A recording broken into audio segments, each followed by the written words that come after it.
वालेकुम रहमतुल्लाहि व बरकातुहू। मैं हूं एमडी जमालुद्दीन। आप देख रहे हैं बिजनेस स्पीच। आप अगर हमारे चैनल पर नए आए हैं तो प्लीज़ आप हमारे चैनल को सब्सक्राइब कर लीजिएगा ताकि हमारे हर आने वाली वीडियो आप तक पहुंचे।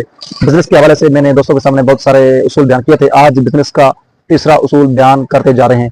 तो मेरे कहने की गुजारिश है दोस्तों कि कारोबार के बंदे जितने भी हैं, जो बंदे कारोबार कर रहे हैं, उनको चाहिए कि कारोबार को पहले सीखें। आप जो काम भी सीख कर करते हैं वो काम आपको ठीक तरह से उरूज पर ले जा सकता है। जिस काम के अंदर आपने सीखा नहीं, तजर्बा हासिल नहीं किया, तो वो काम आप कभी ठीक नहीं कर सकते। इसी तरह कारोबार भी एक ऐसी चीज़ है जिसको सीख कर बंदा करेगा तो इंशाल्लाह ताला वो ज़रूर कारोबार के अंदर कामयाब होगा। इसी तरह आज आप दोस्तों के सामने कारोबार का तीसरा उसूल बयान करने जा रहा हूँ। वो तीसरा उसूल यह है कि कारोबार की ख्वाहिश और जुनून का होना लाजमी है।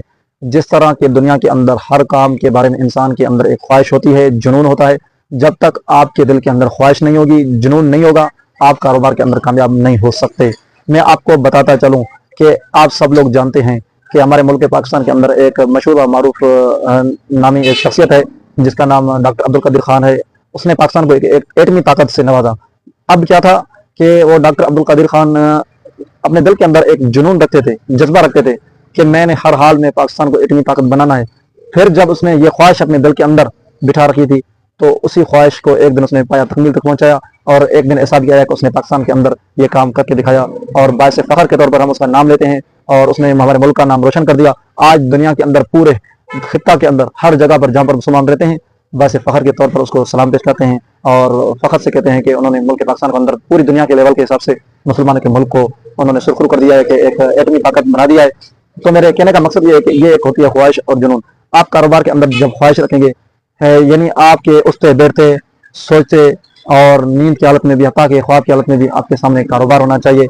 ये एक ऐसी ख्वाहिश है जो आपके जहन को हमेशा और इसी तरह तरोताज़ा रखेगी कि मैंने अपने आप को कारोबार के हवाले से मजबूत करना है।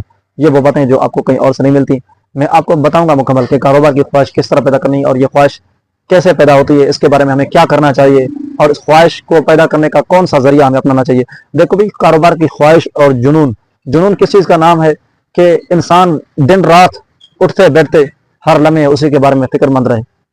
हकीकी तौर पर हम मुसलमान हैं, हमारी ये ज़िंदगी जो है उखरवी ज़िंदगी को, आखिरत को संवारने के लिए हमें तो आखिरत की फिक्र करनी चाहिए। लेकिन यहाँ जो दुनिया के अंदर अपनी दुनिया के मामलों को ठीक करने के लिए रिज़्क़ हलाल को तलाश करना, ये भी ऐन इबादत है। उसी के बारे में फिक्रमंद रहना कि हमने कारोबार को कैसे उरूज पर ले जाना है।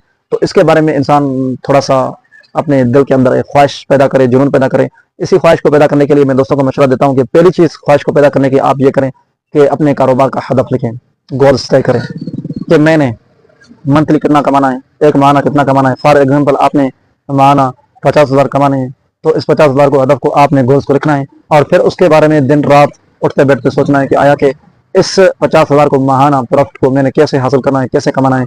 ये वो बातें हैं जिनको आपने बुक पर लिखना है। फिर उसको दिन रात उसको देखना है।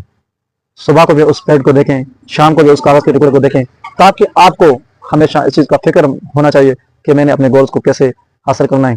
नंबर एक ये है ख्वाहिश को ताज़ा करने का, जुनून को ताज़ा करने का तरीका। नंबर दूसरा ये है कि आपने क्या करना है कि उन लोगों को जो मोटिवेशनल स्पीकर हैं, बिजनेस स्पीच के बारे में जो जानते हैं, जिस तरह आपने मेरे चैनल पर देखा है कि मेरे चैनल का उन्वान ये है कि कारोबार के हवाले से लोगों को मशवरे देना, क्योंकि मैं एक खुद कारोबारी बन रहा हूँ। आप जो फारिग वक्त बैठते हैं वो फजूलियात से हटकर, गाने वगैरह सुनने से, ड्रामे वगैरह देखने से हटकर, आप अगर 5-10 मिनट निकाल कर रोज़ाना एक मोटिवेशनल स्पीकर का क्लिप सुनेंगे जो आपको कारोबार के हवाले से मशवरे दे रहा हो।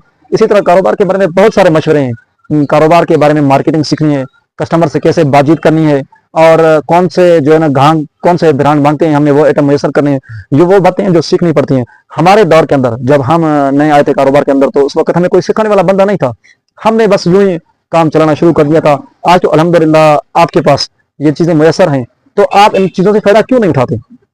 जिस तरह मैं बातचीत कर रहा हूँ, आप घर बैठे बैठा यूट्यूब पर हमारा नाम सर्च करके बिजनेस स्पीच के बारे में सर्च करेंगे। जरूरी नहीं है सिर्फ मेरी ही क्लिप्स आपके सामने है। अगर हाँ आपको मेरी बातों से फायदा हो रहा है कारोबार के हवाले से तो आप मुझे सुनने बिला सकते। अगर मेरी बातों से आपको फायदे नहीं हो रहा तो छोड़ दें मुझे। जरूरी नहीं है आप एमडी जमालुद्दीन को ही सुने, क्योंकि देखें भाई, मैं खुद भी कारोबारी बन रहा हूँ तो मुझे ये मालूमात सीखनी पड़ी।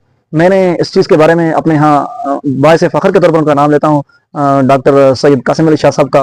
वो हमारे ऐसे समझो के काबिल एहतराम उस्ताद भी हैं। उन्हीं की बातों से हमने ये दुनिया के अंदर इन बातों को सीखा था। और आपको बता दूं, मेरा सबसे जो बेहतरीन जो है ना कारकर्दगी कारोबार के हवाले से जो मुझे बेस्ट समझाने वाले मेरे उस्ताद मोहतरम थे वो शायद जोश साहब थे। جن کی آن لائن کلاسز تھی، جن کو میں نے اپنا کر اپنے زندگی کے اندر بہت سارے تجربات حاصل کیے، بہت ساری باتیں ان سے میں نے سیکھی. تو کیا تھا، میں نے بھی ان سے سیکھا ہے، تب جا کر آج آپ کے سامنے بات کر رہا ہوں. آپ کو بھی یہ کرنا پڑے گا کہ آپ نے سب سے پہلے خود سیکھنا ہے. جب آپ سیکھ جائیں گے تو پھر آپ کے لیے کاروبار کرنا آسان ہوگا. اتنا آسان ہوگا جو ہم نے مشکلات دیکھی تھی، جو ہم نے پریشانیاں دیکھی تھی، وہ آپ کو پریشانیاں نہیں دیکھنی پڑے گی. آپ آسانی کے ساتھ اپنے کاروبار کو ترقی پر لے جا سکتے ہیں. اگر آپ کو ہماری بات اچھی لگے تو آپ ہمارے چینل کو سبسکرائب کر لیجیے گا. انشاءاللہ پھر دوسرے ویڈیو میں ملتے ہیں. والسلام.